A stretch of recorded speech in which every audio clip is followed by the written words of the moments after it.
नमस्कार, मैं हूं रमेश भट्ट। आप देख रहे हैं देवभूमि डायलॉग और देवभूमि डायलॉग में आज बात करेंगे एक ऐसे महान संत की जिन्हें हनुमान जी का परम भक्त कहा जाता है।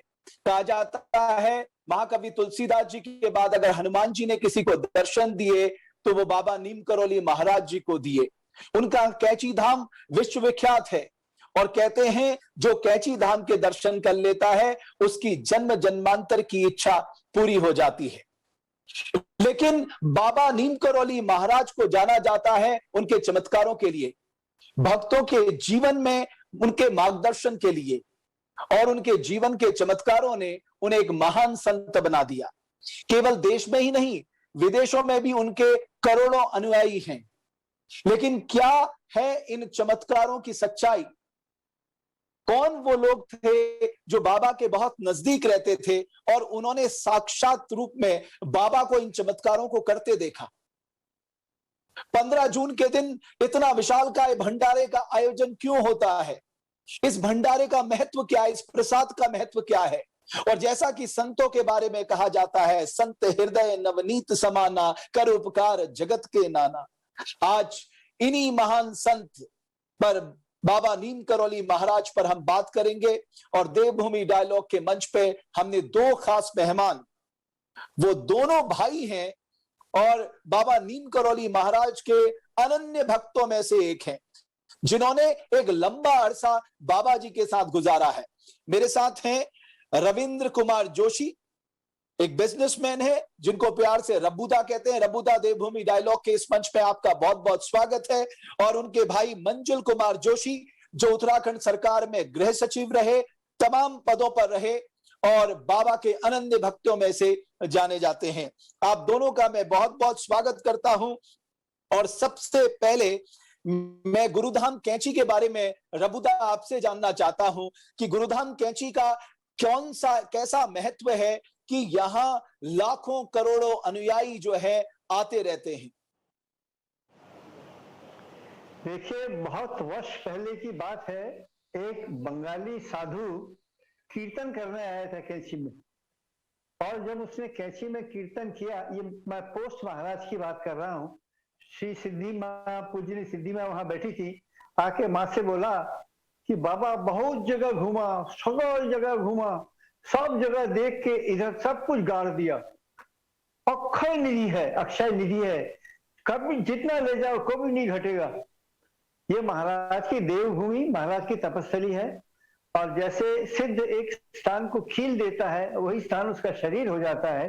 तो बाबा जी ने कैंची को वही स्थान दिया, अपने को खील दिया। वहां पे महाराज का सारा प्रताप वहां पर गड़ा हुआ है।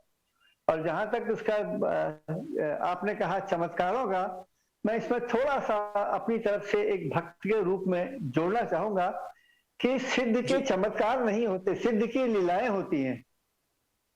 और ये महाराज जैसे श्री माँ के अनुसार सिद्ध अवतारी थे। जैसे राम थे, कृष्ण थे, ये तो आपने उनको विष्णु रूप कह दिया। लेकिन उसके बाद बुद्ध हुए, महावीर हुए, कबीर हुए, नानक हुए, गोरखनाथ हुए। ये सिद्ध अवतारी हैं, अति मानव हैं, जो कि विष्णु रूप का एक वो परिवर्तन करके आते हैं और अपनी यहाँ पर लीला दिखाते हैं। महाराज के साथ मुझे पिछले 63 साल में यही अनुभव हुआ कि मैंने कुछ भी कहना महाराज के बारे में, उनको लिमिट कर देना है, उनको आप समेट देते हैं। महाराज, आपने कहा हनुमान के भक्त थे, हनुमान जी ने दर्शन दिए, तो मुझे बहुत पहले एक बात इसकी याद है कि वो कहता था कि बाबा सिद्धियों को प्राप्त नहीं थे, बाबा सिद्धियों को प्राप्त थे, बाबा को सिद्धियां नहीं थी। देखिए, कैंची धाम में 1969 से मैं हर साल गया और 2019 तक मैंने हर भंडारे में पार्ट लिया, हर भंडारे में भाग लिया। घर में अगर किसी की तबीयत भी खराब हुई तभी मैं भाग जाता था। हमने 3000-4000 आदमियों से शुरू किया था और बाद में हम लाखों की बात करते थे। 150-200 पुलिस वाला वहां काम करता है 15 जून के टाइम में। यह अनफॉर्चुनेट है, दुर्भाग्य है कि 2 साल से हो नहीं पा रहा है कोविड की वजह से। लेकिन जहां तक उसका सवाल है, मैंने इतना बढ़ते देखा है, इतना बढ़ते देखा है। वो सिर्फ प्रभु रूप संत ही कर सकता है, हर एक के बस का नहीं है। यही महाराज की लीला है। और मैं निरंतर बढ़ते देख रहा हूँ इसको। अभी 2 दिन बिल्कुल रब्बूदा, ये आपने ही नहीं, हम सब ने भी निरंतर बढ़ते देखा है और उनके महात्म्य को देखा है, समझा है, सुना है, पढ़ा है। जी हाँ। मंजुल कुमार जोशी जी, ये 15 जून का कोई खास में है क्या? यहाँ तक अभी बड़े भाई साहब बैठे हैं, वो इसकी पुष्टि करेंगे, लेकिन बाबा ने ये जो है एक डेट उन्होंने स्पेसिफिक निर्धारित की अपने जितने गुरुस्थान हमारे वहां धीरे धीरे करके निर्मित हुए, जिससे कि वो कैंची का पूरा धाम मंडल वहां पर संस्थित हुआ। उसमें 15 जून उन्होंने एक, मतलब आप कह लीजिए कि संत की दी हुई तिथि है, उसमें किसी प्रकार की कोई पतरा, कोई मुहूर्त और कोई किसी प्रकार की चीज नहीं है। वो संत का वाक्य है, संत का विधान है, और वो सब जितने भक्त हैं पूरे संसार में उन सबको मान्य है और बिना किसी क्वेश्चन के हमको स्वीकार है। तो 15 जून बाबा का दिया दिवस है और इसीलिए उसका महात्म जो है हम सबके लिए और बढ़ जाता है। जी नहीं तो आप कैसे कैंची धाम पहुंचे और कैसे आपको दर्शन हुए बाबा जी के? देखिए साहब, हमारे घर में जो है सबसे पहले हमारे बड़े भ्राता जो थे बाबा के संपर्क में आए, नैनीताल जाया करते थे। फिर मेरी श्री माँ मेरी बहुत अद्भुत महिला थी, वो बस एक निष्ठ थी। मैंने उसको कभी वेवर करते जिंदगी में नहीं देखा। मैंने भले एक बार मैं हिल गया हूँ, लेकिन वो जैसे दृढ़ चट्टान की तरह से थी। तो फिर ये दोनों जब आ गए तो फिर हम सब तो स्वतः वहां संकर्षण से हम लोग वहां पहुंच गए थे। और हम छोटे छोटे थे तो हम तो कंबल पकड़ के, मतलब हमारी जिंदगी की शुरुआत ही बाबा के आसपास हुई। अब हम इसके आगे क्या कहें पंडित जी, हम इसके आगे कुछ कहने के लिए रह नहीं जाता। रब्बूदा बता पाएंगे, रब्बूदा का मिलाप कैसे हुआ? रब्बूदा कैंची धाम कैसे पहुंचे? रब्बूदा ज्यादा बेहतर बता सकते हैं। पहले मैं एक चीज थोड़ा सा इसको बता दूं, मंजुल के उसमें एडिशन कर दूं। कैंची में जितने भी मंदिर हैं सबकी स्थापना 15 जून को हुई थी, तो इसलिए इसको एक सप्ताह बना दिया, उत्सव सप्ताह हो गया है अपने आप। खाली एक मंदिर है जिसकी कि 13 जून को हुई थी, वो महाराज के शरीर में रहते ही हो गया था, वो था विंध्यवासिनी माँ का। वो 13 जून को उसकी स्थापना हुई थी। लेकिन बाकी सब मंदिर, महाराज का स्वयं का मंदिर भी 15 जून 1976 को स्थापित हुआ। अब जहां तक मेरा मिलने का सवाल है, मैं नैनीताल गया था अपने चाचा के पास। एक बात तो मुझे 1955 में दर्शन हुए, जबकि बाबा से हमने ये पूछा कौन सी डिवीजन आएगी, क्या पास करेंगे, साइकिल मिलेगी। लेकिन जब मैं सन 58 में नैनीताल घूमने गया था तो मेरे चाचा ने मुझे बार बार वहां ले जाके महाराज की लीला का वर्णन किया। और उसके बाद महाराज ने 1958 में सवेरे 4 बजे श्रीमती लीलावती शाह, चंदलाल शाह जी इंजीनियर साहब के घर में मेरी शिखा स्थान में ऐसे चोट मारी। एक 4 बजे सवेरे उनकी आरती हो रही थी, उसके बाद उन्होंने चोट मारी। उसके बाद से मैंने दूसरा भगवान नहीं देखा। मैंने भ्रमण किया, स्थानों का भ्रमण किया, बड़े बड़े सिद्ध स्थानों में गया, हर जगह उन्हीं की लीला का मैंने विस्तार देखा है। उनको समझने के लिए भाव आपको लगा रब्बूदा, ऐसा क्या लगा जो आपने कहा आपकी शिखा पे उन्होंने हल्का सा टच किया? क्या आपको महसूस हुआ? मतलब वो उस समय आपको क्या भाव आए? उस समय मुझे ऐसा निर्विकार भाव आया कि सारे के सारे संसार के जितने भी फिलॉसफीज हैं, जितने भी ग्रंथ हैं, जितना भी सबका निचोड़ है, वो सब महाराज ने उस टीप में मेरे अंदर भर दिया। उसके बाद से मैंने 2 नहीं देखे जिंदगी में, द्वैत खत्म हो गया मेरा। मैंने उसके बाद से 2 देखने बंद कर दिए। मंदिर गया तो महाराज दिखे, मस्जिद गया तो महाराज दिखे, गिरजा गया तो महाराज दिखे। मैंने 36 देशों में भ्रमण किया है, कोई स्थान ऐसा नहीं देखा जो कि महाराज के परे है। मैं सारे ज्योतिर्लिंग, सारे धाम, सारे माता के धाम, सारे चर्च, सारे गुरुद्वारे, सारे मस्जिद, सब कुछ देख चुका हूं। लेकिन उसके बाद एक भी जगह ऐसे नहीं मिली जहां की महाराज ना हो। ये वो अति मानव जो श्रृंखला की जो सिद्ध अवतारी हैं, वही आपको भाव दे सकते हैं कि आपको हर जगह राम दिखाई दे रहा हूं। तो मुझे महाराज के पूरी दिखाई। मंजुल जी, मैं कोई सिद्ध नहीं। मंजुल जी आप थोड़ा अपना अनुभव भी साझा करिए मंजुल जी, बाबा जी के साथ आपका अनुभव। मैं आपको बताऊं कि जब बड़े भाई साहब अभी कह रहे थे, मैं उसको थोड़ा सा आगे बढ़ाते हुए ये कहना चाहता हूँ कि मैंने देखिए 40 वर्ष जो है राजकीय सेवा की, और आपकी आशीर्वाद से मतलब मैं हमेशा ढंग तरीके के लोगों से मिला, और हर मतलब पता नहीं कितने रिलीजियस प्लेसेस में मैं गया। मैं भट्ट जी आपसे सच कह रहा हूँ, मुझे कभी किसी के पास, अन्य किसी धाम में, अन्य किसी गुरु के पास, अन्य कहीं कहीं जाने की आवश्यकता महसूस नहीं हुई। सुबह हाथ जोड़ के जब हमारी जितनी दिन भर की फेरिस्त होती है, जो हमारे काम होते हैं, जो हमारी आकांक्षाएं होती हैं, या जो भी हमारे मन में रहता है, सुबह हाथ जोड़ के बाबा जी के सामने हम बयां कर देते हैं, और शाम तक उसका भुगतान बिल्कुल जस का तस हो जाता है। और कभी कभी तो इतनी विकट प्रशासनिक समस्याएं आई, मैं भट्ट जी आपसे बता रहा हूँ, कि जहां मतलब थरथराने लगता है आदमी हमारे डर के, जब चारों तरफ लगता है कि अब प्राण गए, अब प्राण गए, और चारों तरफ से बिल्कुल अंधकार छा जाता है, तब भी जो है, मैं आपको बताऊं, एक बार एक दिन मेरे साथ ऐसा हुआ, मैं एक बहुत विकट कानून व्यवस्था की परिस्थिति में फंस गया था। और सुबह की बात है, बड़ी मजे की बात है कि मैं चलने से पहले, पता नहीं मेरी उस दिन क्या हुआ, कि मैं, हमारे सामने वो हनुमान जी का मंदिर था, हनुमान जी का मंदिर था, वो उनके पुजारी जी मेरे बहुत अच्छे मित्र भी थे, तो उन्होंने उस दिन स्पेशल बड़ा टीका लगा दिया मेरे। और उस दिन जो पूरी रात गुजरी है वो बिल्कुल कत्ल की रात थी, इतनी भयंकर। मगर फिर भी मैं आपको बता रहा हूँ, एक क्षण के लिए, चाहे अलीगढ़ हो, चाहे बरेली के 2 दंगे मैंने देखे, अलीगढ़ में तो मतलब बात बात में ऐसी ऐसी कानून परिस्थितियां उत्पन्न हो जाती थी। उनके बाद श्री मां मुझसे कहती थी कि तू जो है, ये तू डंडा ही लेके ठीक लगता है मुझे। तो हमेशा मैंने कानून व्यवस्था की, मुझे आज कभी तक, कभी पंडित जी, कभी डर नहीं लगा। और बाबा की इतनी बड़ी कृपा रहती है कि ऐसा लगता है हमारे ऊपर एक बहुत बड़ी एक लौ कवच है, जो कि हमको कोई छू भी नहीं सकता।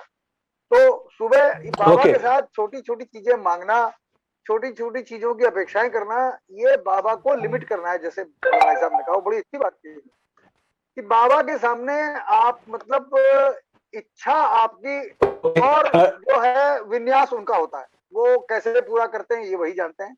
और बाकी जिन्होंने बाबा का लंबा साथ कभी देखा हो, या उधर उनके बारे में सुना हो, या जिनके पेरेंट्स बहुत मतलब गहराई से बाबा के साथ जुड़े हों, वो मेरी बात की तायीद करेंगे कि ये बाबा के साथ कुछ कहने की जरूरत नहीं पड़ती थी। और बाबा तो फिर बाबा ही थे, रब्बू आगे के बात बड़ा कहने की एग्जाम्पल है बहुत रब्बूदा, हो जाती है। रब्बूदा ये थोड़ा सा विशाल भंडारे के बारे में भी बताइए कि इस भंडारे का तो बहुत बड़ा महत्व बताते हैं। ये कैसे शुरू हुआ, फिर कितने से शुरू हुआ, फिर कैसे बढ़ते गया? तो गर्मियों का टाइम था, भक्त लोग बहुत आया करते थे, और कैंची जब डेवलप होना शुरू हुआ 1962 ऑनवर्ड्स, तो मैं 6-7 साल के अंतराल में तो मैं जमशेदपुर में वो कर रहा था। जब 69 में जब आया, तो कैंची का इंफ्रास्ट्रक्चर करीब करीब तैयार हो गया था। और उस साल महाराज ने काकड़ी घाट में मंदिर, जो उनका सोमवार गिरी जी का है, उस मंदिर में हनुमान जी की स्थापना करी। 1969 की बात है। तब से मैं उस भंडारे से जुड़ गया था। तो जनरली क्या होता था, महाराज 15 जून को मालपुआ बनवाते थे। और मुझे जो अपना मैंने बढ़ते देखा है, 1500-2000 आदमियों ने खाना खाया आउटर साइड। जब 73 में महाराज ने शरीर लीला करी अपनी, मैं शरीर लीला कहता हूँ उनको, मैं महाप्रयाण भी नहीं कहता, जब लीला करी तो श्री मां ने उसका चाल संभाला, और धीरे धीरे वहां पे लोगों को खिलाना शुरू किया हम लोगों ने। फिर व्यवस्थाएं बढ़ती गई, माँ ने उनका, महाराज का, देखो माँ का काम सच्चा हनुमान का था कि उन्होंने रामचंद्र जी का काम बढ़ाया। माँ के राम महाराज जी हैं, तो वो धीरे धीरे बढ़ते बढ़ते हर साल बढ़ता था। 10,000 हुए, 15,000 हुए, 20,000 हुए। लेकिन ये जो पॉपुलैरिटी की बात करते हैं कि ये रब्बूदा, ये पॉपुलैरिटी कैसे बढ़ी? बस वो देखो, ये प्रताप होता है उसका, सिद्ध स्थान का यही प्रताप है। वहां पे भक्तों की जुड़ते रहते हैं लोग, बढ़ते रहते हैं। फिर और ख्याति बढ़ी, मालपुओं की ख्याति बढ़ी, लोगों ने संभाल के खाना शुरू किया, कहाँ कहाँ भेजना शुरू किया। मैं याद है मुझे कि एक बार मुझे आदेश मिला था कि तू 10 टिन घी के दे भंडारे के लिए। उस बार में 30 टिन घी लगे थे। और बाद में जब उसका क्लाइमेक्स हुआ, 2018 में क्लाइमेक्स गिनता हूं मैं, 2019 में गिनता हूं, तो कम से कम कुछ नहीं तो 150-200 टिन लगते थे घी के। 11 तारीख से अच्छा। मालपुआ बनना शुरू होता था, बनते बनते बनते बनते 15 तारीख की शाम तक चलता था। नहीं तो तो महाराज ये जी को मालपुआ फिर पसंद था या मालपुए के साथ कोई विशेष बात छिपी है? नहीं, वो मालपुआ एक तो हनुमान जी का प्रसाद है, महाराज को प्रिय था, महाराज ने ही शुरू किया था, उसको हमने आगे बढ़ाया। मैं आपको एक छोटी सी घटना बताता हूँ। 1969 में हनुमान जी के मंदिर में काकड़ी घाट में स्थापना होनी थी। महाराज ने वहां पे उनका क्या कहते हैं, ये सोमवारगिरी महाराज जी का पिंडी को अडॉप्ट कर लिया हम उस मंदिर को। तो मैं और एक यशपाल ओबरॉय नाम था उनका, हम लोग खिलाने गए ट्रक में सामान रख के। तो करीब करीब एक एक बैग हमारे पास सामान था। तो देखा तो पूरा का पूरा गांव, अगल बगल के गांव आ गए। मैंने कहा कैसे पूरा होगा? तो पूरा का पूरा निपट गया। 3 घान खिलवा दिए, 3 बड़ी बड़ी लाइनें खिलवा दी, 3-4 गांव निपटा दिए, तब भी इसमें सामान बचा रहा। तो मुझे बड़ा ताजुब हुआ। मैंने कहा ये सामान इतना बड़ा कैसे गया? मुझे याद है मालपुआ और खीर था उस समय। तो मैं जब वहां पहुंचा वापस, कैसी करीब हम लोग 3 बजे पहुंचे और सीधे महाराज को प्रणाम करने गया। तो जहां मालपुआ का भंडारा है उसके बगल में 3 नंबर का कमरा है, वहां महाराज बैठे थे और बदन से उनके करंट निकल रहा था। यकीन मानिए करंट निकल रहा था। मैंने चट चट चट चट जैसे स्टैटिस्टिकल डिस्चार्ज हो रहा हो। और महाराज एक एक मुट्ठी में 10-10, 15-15 मालपुए भरा के और कहते हैं ये लो, ये ले, ये ले। ऐसे होता है भंडारा, ऐसे होता है भंडारा। अरे मैंने कहा भंडारा तो यहाँ हो रहा है। तो वो इतना रिमोट कंट्रोल, महाराज जहां भी जाते थे, मालपुआ तो अपनी जगह, जहां भी जाते थे ऐसी मैंने वो सिद्धि बरसती थी। अपने आप मिठाई, अपने आप खाना, अपने आप पानी, अपने आप सब कुछ हर जगह हो जाता था। महाराज को अन्नपूर्णा स्वयं उनके बदन में थी। कौन सा वो मतलब उनके पास सिद्धि नहीं थी जो महाराज के पास जो नहीं होती थी। एक दिन महाराज के बारे में एक शख्स ने बोला, डॉक्टर रामकृष्ण शर्मा, कि लोग कहते हैं महाराज को सिद्धियां प्राप्त थी। मैं कहता हूं नहीं, महाराज सिद्धियों को प्राप्त थे। तो नवनीत का घात था वो, उसको कुछ भी कहना।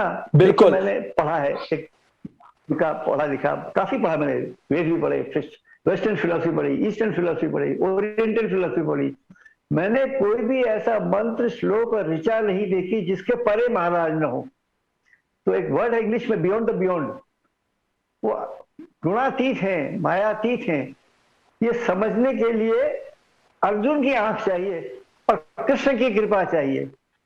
जब तक बिल्कुल। आपको और भाव नहीं मंजुल जी, देंगे, और आप उस विराट आपके को भाई देख नहीं साहब पे पाओगे। तो वो कृपा हुई, क्यों अबुद्धा मंजुल जी, अरे आप पे तो वो कृपा हुई, क्योंकि आपका करियर का डायरेक्शन कुछ और था, लेकिन डायरेक्शन कुछ और मिला।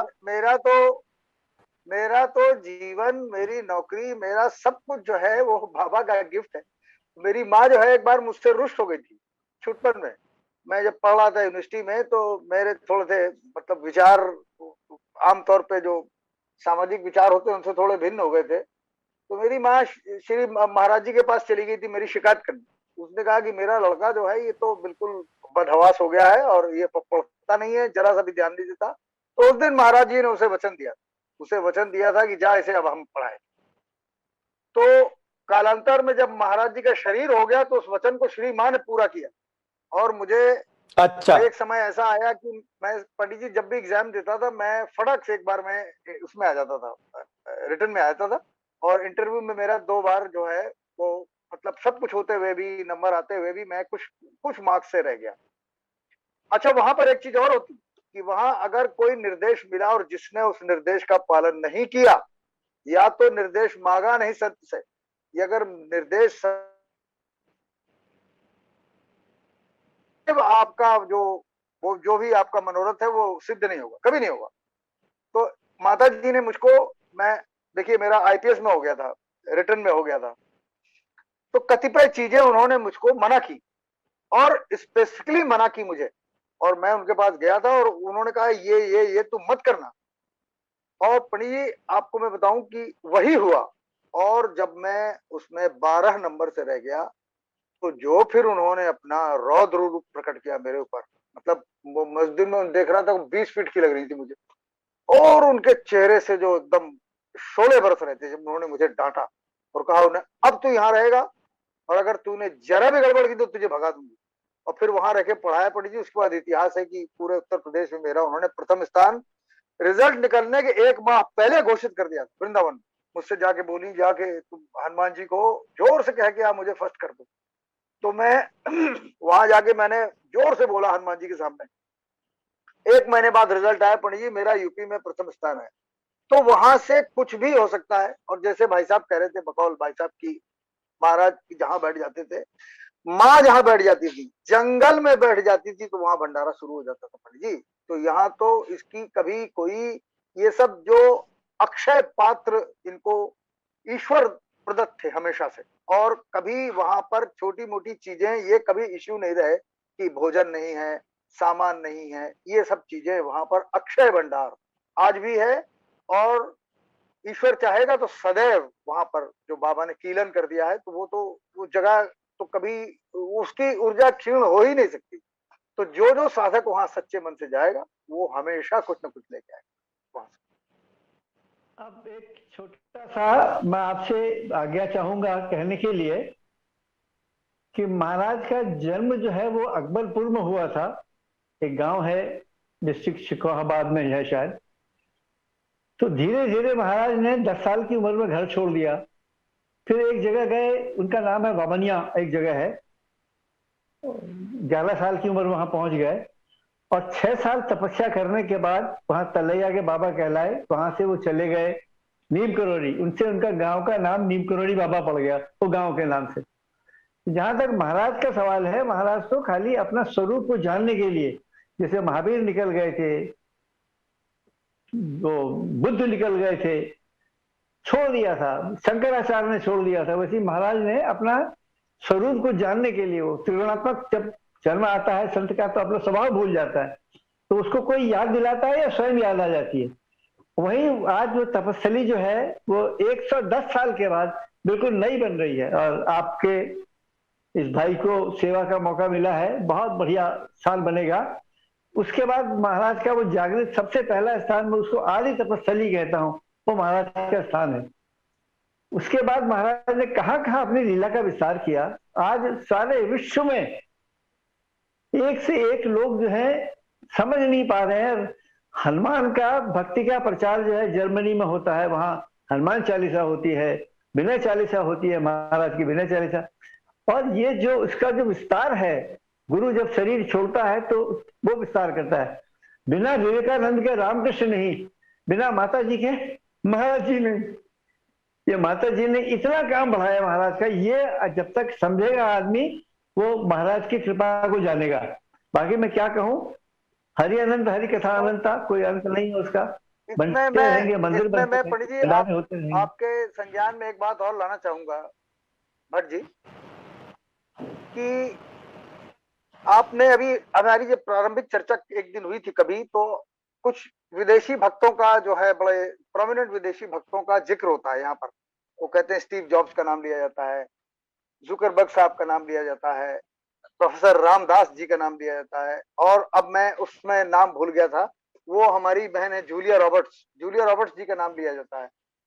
तो आपको ये समझना पड़ेगा, जो आज के मार्क जुकरबर्ग, जो उनकी आज की जो उनकी जो स्वरूप है, अथवा जो स्टीव जॉब्स साहब बाद में हुए, लेकिन जब वो बाबा के पास आए थे तो वो एक सच्चे साधक के रूप में आए थे और बड़े सिंपल लोग थे वो लोग। और बाबा की अनंत कृपा से उन्होंने वो ऊंचाइयां हासिल की कि जिसको हासिल करने के लिए मनुष्य को कई कई बार जन्म लेना पड़ता है। तो ये जो है, इसको आप यूं देखिए, उसको अब आजकल में मुझे बड़ा दुख होता है कि हमारे कई भक्त जो हैं, जो हमारे नए बच्चे हैं, और जो है उनका सोशलाइजेशन गलत हो रहा है। उनको ये बताया जा रहा है कि ये मार्क जुकरबर्ग आता है इसलिए कैंची जानी जाती है। नहीं, कैंची तो मार्क जुकरबर्ग जो और जो भी इनमें से जो भी आए, वो कैंची से वो लेके गए, जो कि उनको बाद में उनकी जो कद काठी बनी दुनिया में, उसके लिए जिम्मेदार। ये मैं आपको कहना चाह रहा हूँ, इसको आपको समझना पड़ेगा। ठीक से, हेलो, देखो बच्चों, अभी जहां तक उसका सवाल है, ये तो महाराज ने अभी ये चल गया है, पथ चल गया, पंथ चल गया है महाराज का। ये बढ़ता जाएगा, बढ़ता जाएगा। और अगर कलिकाल में, महाराज कहते थे कलिकाल में सबसे जागृत देवता हनुमान है। तो महाराज ने जो अभी शुरू करवा दिया है ये बढ़ता जाएगा, और अगर विश्व में शांति आनी है तो सिर्फ इसीलिए आनी है। जब तक कि वो नहीं समझेंगे, एकाकार नहीं होगा, पूरा का पूरा साचा ढांचा बदलने के लिए इन संतों ने जन्म लिया है। बाकी तो आगे आप सब देख रहे हैं। बड़ा अच्छा लगा आज बात करके। रबुदा, मैं आपसे जानना चाह रहा था हाँ कि ये भैया। जो ट्रेन वाला इंसिडेंट था कि बाबा जी को उतार दिया गया और उसके बाद ट्रेन रुक गई, इसके बारे में जरा बताइए ना। देखिए, ये बहुत पहले की बात है, जब महाराज एकदम युवा थे। तो उस समय ट्रेन में साधु लोग तो ऐसे ही बैठ जाते थे। जी। तो वहां पे जो एक्चुअल नीम करोड़ी गांव है वो स्टेशन से करीब करीब 5-4 किलोमीटर दूर है। तो मंदिर में वहां, और उस टाइम में क्या हुआ, महाराज जब बैठ गए तो उसने टिकट मांगा, लो टिकट नहीं दिया, नहीं मिला। उसने उसको बेइज्जत करके उतार दिया महाराज को। तो गाड़ी नहीं चली, गाड़ी नहीं चली। उसके बाद जब बहुत देर तक गाड़ी नहीं चली तो वहां कहा लोगों ने कि ये आपने इनको उतार दिया है और ये तो सिद्ध है, आप ऐसा मत कीजिए। तो पहले नहीं माना, वो बहुत स्टार्ट किया, नहीं भाई अंग्रेज था वो, नहीं माना, गार्ड था। फिर उसके बाद वो स्टार्ट हुआ, जब महाराज को दोबारा दुनिया करी गई तो अहंकार तो था ही नहीं वहां पर महाराज में, जाके बैठ गए और गाड़ी आगे चल दी। देखिए, ये एक बहुत छोटा महाराज का कृपा का अंश है, बहुत ही छोटा है ये। महाराज ने मृतों को जीवित किया है। जब गांधी जी को गोली लगी थी, देवरहा बाबा ने कहा था कि उसको एक ही बाबा बचा सकता है, वो है नीम करोड़ी। महाराज तो ऐसे अवतारी संत हैं, ऐसे अवतार हैं, जिसको एक बार आपने पकड़ लिया तो आपका जीवन तर जाएगा। आपको उसके बाद कुछ जरूरत ही नहीं है, आपको सब कुछ गुणातीत है वो। अभी महाराज से एक बायोपिक बन रही है, इसी बात पर आ जाऊंगा कि शायद आपके चीफ मिनिस्टर साहब ने उत्तराखंड के, उन्होंने भी शायद उसको अप्रूव किया है। उसका नाम है शरद चंद्र ठाकुर। वो महाराज पे मूवी बना रहा है, तो बायोपिक बना रहा है। उसने मुझे भी इन्वॉल्व किया है इसमें। तो मैं कोशिश, मैंने कहा देख भाई, विराट पर मूवी बन रही है, आसान नहीं है विराट पर मूवी बनाना। तू सोच ले, और जब बनाएगा तो प्राण प्राण से तुझे अपने को झोंक के बनाना पड़ेगा। और जरा भी तूने इसमें गलती करी तो तू पिट जाएगा। लेकिन वो मुझे लगता है उसके तेवर से कि वो आदमी के अंदर दम है। उसका नाम है शरद ठाकुर और अच्छा काम कर रहा है वो। यहाँ पर मैं एक बात और कहना चाहूंगा कि बोलो मंजूर, बोलो। इसको यूं समझना पड़ेगा भट्ट जी की, लोग कहते हैं कि महाराज ने लीला करी, महाराज ने ये किया। तो जैसे बकौल भाई साहब ने जो कहा था कि वो उनको, मतलब उनकी पर्सनालिटी को एक तो डाउनसाइज करने के अलावा ये भ्रामक भी है। मैंने देखा कि मतलब दोनों बड़े संत जो थे, महाराज जी और बाद में श्री मां, ये लोग, इनके वचन जो थे वो संकल्प हुआ करते। अगर इन्होंने कोई बात कह दी और अगर उस दिन इनका, मतलब ये समझ लीजिए कि उस दिन अगर हमारा दिन हुआ और अगर कोई बात उनके मुंह से निकल गई तो दुनिया इधर से उधर हो जाए, सूरज इधर का उधर उगे, लेकिन वो बात आज तक कभी असत्य नहीं हुई। तो ये बात जो मैंने देखा कि आशीर्वाद लोग कहते हैं, उसको लोग कहते हैं कृपा कहते हैं, वो सब तो है ही है, लेकिन वो संत का सशक्त संकल्प है जिसको पूरा करने के लिए सारे एलिमेंट्स लग जाते हैं। एक बार अगर उन्होंने वो संकल्प कर दिया तो किसी की, मतलब किसी की कुबत नहीं है कि उसको पलट दे या उसको अमेंड कर दे। तो इस तरह की शक्तियां जो हैं वो लीलाओं से बहुत परे चली जाती है। मैं आपको सिर्फ यही बात कहना चाह रहा हूं कि हम अब बेहतर होगा कि जब हम बाद में अपनी नई नस्लों के बारे में, मैंने भी लिखा है, भाई साहब ने 2 पुस्तकें लिखी है। और अच्छा, थोड़ा सा जी आपको पता लगे, Hindi English and this edition आने वाला है। एक मेरी अमेज़न में ऐसे भी बिकती है, लेकिन उसमें मैंने जो अब एडिशन किया है, जब मैंने बहुत लेट रियलाइज किया कि हम उनको चमत्कारों से देखेंगे तो हम उनकी पर्सनालिटी को, उनके पर्सोना को बिल्कुल समझ ही नहीं पाएंगे। उनको ये देखना है कि उन्होंने जो कहा वो फलीभूत हुआ और स्वयं सिद्ध है और वचन सिद्ध है। उन्होंने जो संकल्प कर दिया, सृष्टि की भी हिम्मत नहीं है कि उस संकल्प को पलट दे। तो ये हमारे नए बच्चों को हमें बात समझानी पड़ेगी। जब वो वहां जाएं तो जितनी श्रद्धा से जाएंगे, कोई ये ना समझे कि वहां से जो है संत की माया समाप्त हो गई, नहीं, कभी नहीं हो सकता। वो तो अब स्थान ऐसा हो गया कि जो जैसे अयोध्या श्री राम जी की है, तो इस तरह कैची श्री महाराज जी और श्री मान, तो इस तरह आपको और रबुदा अभी और मैं खुद वहां पर गया था जब अतिवृष्टि हुई थी, और उस अतिवृष्टि में मैंने खुद इस चमत्कार या इस भाव को देखा।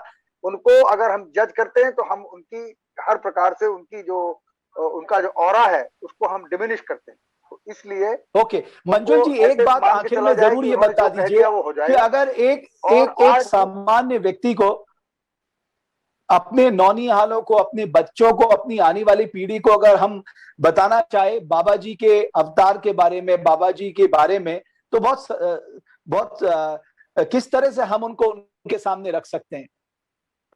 ये इसका उत्तर मैं चाहूंगा कि मेरे बड़े भाई साहब दें, लेकिन अगर आप मुझसे पूछें तो सिर्फ वहां जाके दोनों हाथ जोड़ के और गुहार लगानी पड़ती। गुहार जिसने लगाई सच्चे दिल से, वो बच्चा हो, वो बूढ़ा हो, वो जवान हो, तत्काल संत का हृदय जो है उसको तथास्तु कहता है। ये आदमी को तब समझ में आएगा जब एक बार वो दो चार इसको बरत लेगा, उसकी बड़ी से बड़ी समस्या चुटकी झपकते दूर हो जाती है वहां से। वो ऐसा स्थान।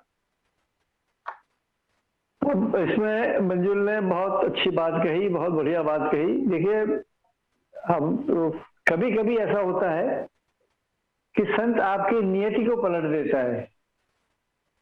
अगर आपकी नियति में कुछ है वो उसका उपाय कर देगा और वो बांट देगा। मैं तो अब इसको मैंने अपनी किताबों में लिखा है, 2 किताबें मैंने लिखी है महाराज में, कि वो एक बार जो संत ने कह दिया वो रबुदा आप जवाब देना चाहेंगे? हाँ, से दैट अगेन। हाँ, कुछ कहा आपने? रबुदा, हमारे यहाँ तो कहते ही हम बदलते देखा, प्रभु का मान भले ही टल जाए पर जन का मान न टलते देखा। निकल तो क्या है वो बच्चा था ना कि सबल प्रेम के पाले पढ़कर प्रभु को नियम बदलते देखा। वो नहीं, वो तो कल्प वृक्ष है, लेकिन उसको नहीं मिला तो तोड़ना नहीं चाहिए, क्योंकि उसमें भी भलाई है। ये मंजूर कुमार जोशी अभी मीटिंग में है, इन्हीं का मैं इन्हीं का किस्सा सुनाता हूँ। इनका मकान नहीं था, इनकी दोनों बेटियों का ब्याह नहीं हुआ था, और आगे भी कैसे क्या होगा क्या नहीं था। तो माँ के साथ मैं, मंजूर और माँ और इनका परिवार बैठा था। मैं आपको एक छोटा सा उदाहरण देता हूँ। तो मैंने कहा, माँ ये मंजूर को ऐसे ऐसे हो रहा है और ये रिटायर होने वाला है, इसका मकान नहीं है, मकान हो जाएगा, इसका तथास्तु कह दूं? तो मंजूर के मैंने कहा प्रणाम कर। माँ के चल रहा हूँ, मैंने कहा तथास्तु। फिर मैंने कहा, माँ इसके बच्चे का ब्याह नहीं हो रहा है, इसको फिक्र है, तो शादी के लिए तथास्तु कह दूं? बोले हाँ। मैंने कहा प्रणाम कर, तथास्तु कहो। और मंजूर कुमार जोशी सामने आज मेरे इसमें बैठे हुए हैं। इनकी दोबारा उसी दिन 6 साल की एक्सटेंशन हो गया। दोनों बिटिया बड़े बड़े उत्तम बरों में चली गई।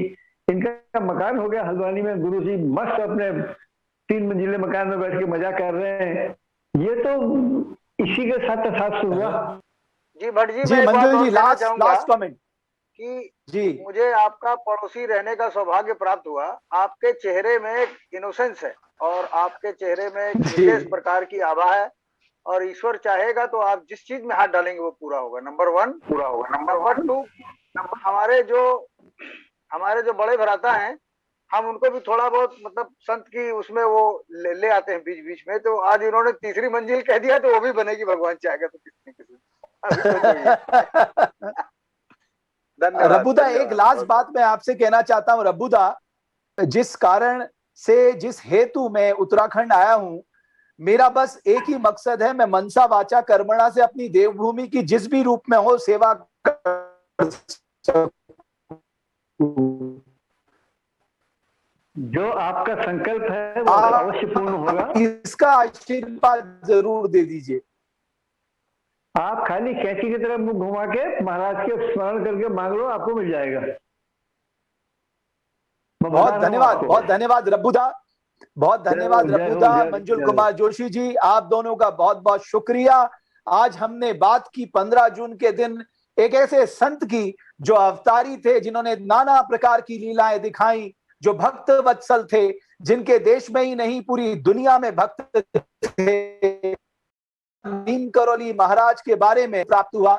और दो ऐसे संतों के जीवन का एक बड़ा भाग पूज्य माँ और बाबा जी के चरणों पे दिया है। आप सभी संतों से और सभी दर्शकों से मैं सिर्फ इतना कहना चाहूंगा कि आप जरूर देवभूमि उत्तराखंड के कैंची धाम में आइए, बाबा जी के इस पवित्र स्थान को प्रणाम करिए और आपके मन में जो भी मनसा वाचा कर्मणा से आप अपने देश, अपने राज्य की सेवा करिए, ताकि हम अपने जीवन में, जैसे कि कहते हैं कि कबरा जब हम पैदा हुए जग हंसे हम रोए, ऐसी करनी कर चलो हम हंसे जग रोए। इस भाव को आत्मसात कर हम अपने जीवन को सफल बनाएं। इसी आशा और शुभकामनाओं के साथ देवभूमि डायलॉग ने एक प्रयास किया था। आपको यह प्रयास कैसा लगा, हमें जरूर इसका जवाब भेजिएगा। बहुत बहुत धन्यवाद आप सभी दर्शकों का।